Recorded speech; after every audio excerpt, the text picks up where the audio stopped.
I'm Johnny Mac with your daily comedy news. Regular Mac from It's Always Sunny. He's Rob McElhenney. He was guest hosting Jimmy Kimmel Live, and he said, good news, President Biden is now COVID-free. Happy to hear that. He's back on his feet and as healthy as a 175-year-old horse.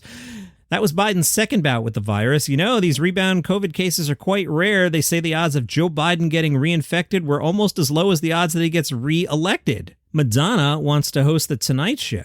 She was on with Jimmy Fallon and said, Jimmy, God forbid if you were sick, even if you weren't sick, I would host the show. I think maybe you should take a break for the week. The audience cheered, and Madonna said, we could have some fun. And then Fallon said, we always have fun. Madonna said, no, we could have more fun without you.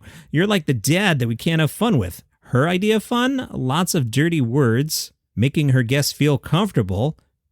And Vulture writes, unlike Jimmy Fallon, who slipped up and said Madonna has bad teeth, but Madonna doesn't just want to host. Jimmy brought up her teaching herself how to drum. Madonna then turned to Questlove and said, I don't want to make you feel bad, but one day let's have a showdown, throwdown, hoedown. Seems like Madonna needs attention. Vulture has Kate McKinnon on the Good One podcast. They asked Kate, when you think back on your time on SNL, do you have a moment where you felt most connected to the audience? Kate McKinnon said, I'll share two moments where I felt most connected. One was after Hillary had lost, and the cold open was me playing Hallelujah on the piano. I felt that for the people for whom that was a tragic event, I felt very connected and in a very real way. Then I also felt connected the first time I did the alien abduction sketch. It was a completely different experience. People were laughing instead of crying, and yet it was the same recognition of like, we're all in this together, guys. We all feel the same way about something. That, I think, is the most amazing thing about sketch as opposed to stand-up or any sort of filmed long piece like a movie or whatever. Sketch is like a show and tell. You show the audience this thing that delighted you about human behavior, and you're laughing at it, and they're laughing at it, and then you're bonded with them because you both know that you feel the same way about something. I think it's the greatest experience you can have. The LA Times spoke to Hannah Einbender. They asked her about Deborah Vance's struggle on the TV show Hacks. Has Deborah Vance's struggle to stay relevant as she grows older made you contemplate your own future in stand-up? Hannah said, I can tell you, I'll always write my own material. If I ever thought, I should get a writer, that's when I'll probably stop doing comedy. I've seen a lot of my heroes become angry old men wagging their finger at things they don't understand. I wonder who she means, April. I hope it'd never be that way. The world is moving so quickly, I won't be able to help but get left behind. When I feel that's happened, I'll respectively take my lead. I don't want to stay in comedy for the sake of having people look at me or for money or any of the things to keep someone doing it. I feel lucky to be able to do other things within the realm of performance. Well, Hannah does being an Emmy-nominated actor on a critically acclaimed series change the crowd that comes to see your stand-up show? She says, well, it's changed the crowd, and now that there is one... The material I'm doing now on the road was polished before I got Hacks. When I try to slip new things in, I can hear the difference. I've been lucky to get an accurate read on my stuff. On that particular night, she said, tonight I'm going to be workshopping very raw new material I've just been writing. I'll just go up with these ideas and rip them out. I expect it to go poorly. All comics bomb. It's just part of it. I think the first 5 minutes you're up there, they're like, oh my God, that's my favorite person. And then that wears off, you know? From Variety, Joe Coy is adamantly opposed to the idea held by many Hollywood gatekeepers that Joe Coy's comedy is too specific. Joe asks, why was I able to relate to Eddie Murphy talking about his Aunt Bunny, falling down the stairs? I relate to his mom disciplining the kids and having bionic ears. That's my mom. That's a black woman I'm relating to, but my mom's Filipino. So when it comes to me talking about my Filipino family, they're like, hey, slow down. I don't understand that note.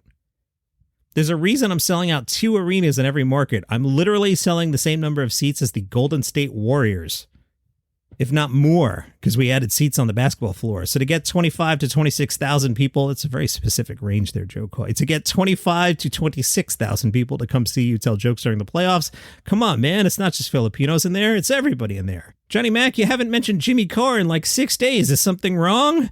No, nothing's wrong. I just had a lot of other material. From Cult MTL, they asked Jimmy Carr about his writing process. How do you write, Jimmy Carr? Jimmy said, my whole thing is never refuse the muse. So if you think something might be funny, just get it down. I've learned you do forget. So write down that nub of an idea. Then the writing process is honing that. The writing process is sitting down with an ocean of notes, half thoughts and ideas, and trying to remember what you were thinking. Often you're reverse engineering. Sometimes I just write a nice turn of phrase, then I try to work it in some way. It's like putting together a jigsaw puzzle, you know? Where would that fit? What joke goes with another joke? What's a one-liner? What's part of a bigger routine? I'd like to think my shows are really the best of me, all the funniest things I've thought of in the last 12 months. How'd you get into comedy, Jimmy? I was in my mid-20s. I was bored. I was working for an oil company, which was very prestigious then, but now it's like saying, yeah, I worked for the Nazis. I worked for Shell Oil. I had a very boring office job. I wanted to live a life less ordinary. I wanted to do something fun. I didn't care about stuff, so I left it all behind to become a comedian. I left to join the circus, and in the UK in the year 2000, comedy wasn't a huge industry. It was like, come do it because it's fun. Alrighty, Jimmy, who are your comedic influences? Early on, it was Emo Phillips and Stephen Wright. I love the wordplay, the energy, the fastballs. Everything in my act for the first 10 years was all fastballs. No long stories. Everything was just punchline, punchline, punchline. And I like the discipline of that. The audience knows there's a setup. So if you don't land the punchline, it's an awful feeling. I was trying to land 3 or 4 of those a minute. It was like a high wire act. But if you could do it, if you could pull it off, it was just magnificent. I think about the phrase laugh a minute. If you're only getting a laugh a minute, you've effed up. Jimmy, who's a new comedian that you watch for enjoyment? Jimmy says a lot. Beth Stelling, Catherine Cohen, they're both absolutely fantastic. There's a lot of great talent out there, and I think we're living in a golden age. Netflix is largely behind that. They made the market so big now. There's something for everyone. My comedy isn't very mainstream, but now everybody in the world who wants to watch that kind of comedy can see it. It's accessible everywhere. YouTube has helped as well. It's hard to make a list because you don't want to leave anyone out. He added, I don't want to encourage the young new comedians too much because they're taking bread off my table. I like to tell the new comedians they should watch a documentary a day. It doesn't stop them, but it slows them down. Whew, I just had to open the door to the studio. And by studio, I mean smallish room in my basement next to the treadmill. But there's no windows in here, which is how you're supposed to record. But oh my God, there's no air in here and it's 1,000,000 degrees. From SCMP, that's the South China Morning Post. Say it with me. You're home for comedy news. Margaret Cho says, in the past, racism, homophobia, sexism, all those things were really difficult, but they were very commonplace in comedy. But now the perspective is shifting, and we're asking comedians to be more thoughtful about what their words are saying. I appreciate that. I have very strong beliefs, and I really do want to be a good comedian. So there's a lot of challenges, but I think it's just about trying to meet that challenge. USA Today had a comedy article about stereotypes. Mo Amer says one person's repulsive might be another's hysterical. It's the thing about stand-up. It's so subjective, right? That's what gets lost in this whole conversation, how subjective it really is. How you talk about stereotypes, how you push forward, who's keeping the dialogue open, have those conversations and push forward and be better as a society and artistically. That's what I think about. The Irish Times caught up with Frank Skinner, who said, I used racist language, I was sexist, I was homophobic. He's at Edinburgh Fringe. His show's called 30 Years of Dirt. It's a comedic journey through his attempt to de-smuttify his brain for the modern audience. A kind of personal challenge. Can he even be funny without talking about penises? It's only a loose, lighthearted theme, but it still feels refreshing in a world where many comics seem to think their sole purpose is to say the most offensive thing possible.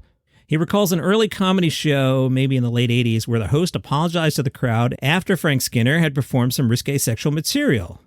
He said, I'd never play the venue again, and then he launched into a load of racist material and brought the house down. Everyone's got their own standards and restraints, but I think it's been good for me to keep questioning what I say. It's made me think more. He admits he made some terrible mistakes in more than 30 years of a comic. I'll clean this up a little. He was on a show and started making fun of a black soccer player. Skinner says, it was bad. I still don't know how it happened. I don't know why we took the whistle out of him, because I'd watched him on Match of the Day missing several goals, so a sketch about him being able to put a piece of paper into a bin worked. But when his comedy partner walked out from makeup and blackface that night, I still don't know why one or both of us or someone didn't say, what the F is happening? I can't look back on it now without seeing it as bullying. There was a big response to it. People started sending loads of pictures of pineapples. It was part of the joke. I'll leave that alone. So it ran and ran and ran. Looking back, it was a bullying campaign, and it's awful. I'm ashamed of it. And we've said that to each other without any Guardian journalist impressed. It wouldn't be too much to say that we're both deeply ashamed. It's not like we didn't know. Me and Dave knew.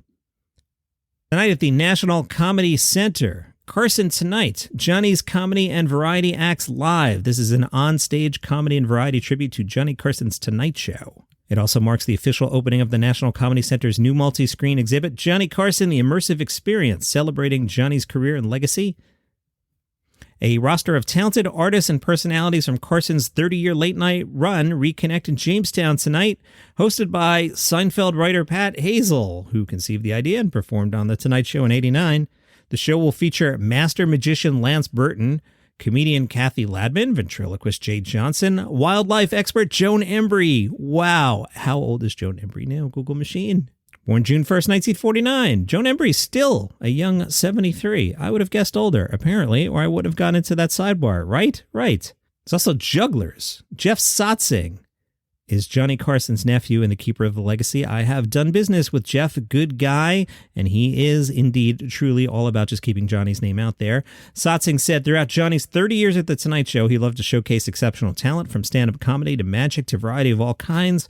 What a joy it'll be to reunite with such a stellar lineup of Tonight Show guests as we remember and honor Johnny at the National Comedy Center. Johnny Carson, the immersive experience, will officially open on Saturday, August 13th.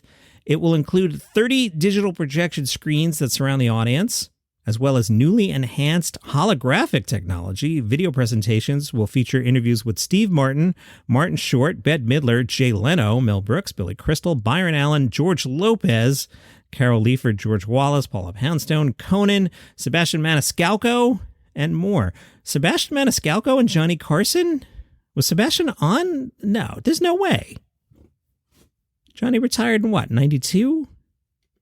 Sebastian is 49, born in 73, so he would have been 19 when Johnny Carson retired. Did I do the math right? I don't know. I mean, the rest all fit. I'm thrown by the Sebastian Maniscalco. Why is he part of this? We like him. I just would, it'd be like me being on there. There's also archival videos from Carson's Tonight Show, including monologues and characters like Karnak the Magnificent, Floyd R. Turbo, and Art Fern. Sean McCarthy, his website is The Comics Comic. He's been reviewing shows at the Fringe. He gave 4 stars out of 5. He hasn't given a 5 yet, interestingly enough. John Luke Roberts' show is called A World Just Like Our Own, but ...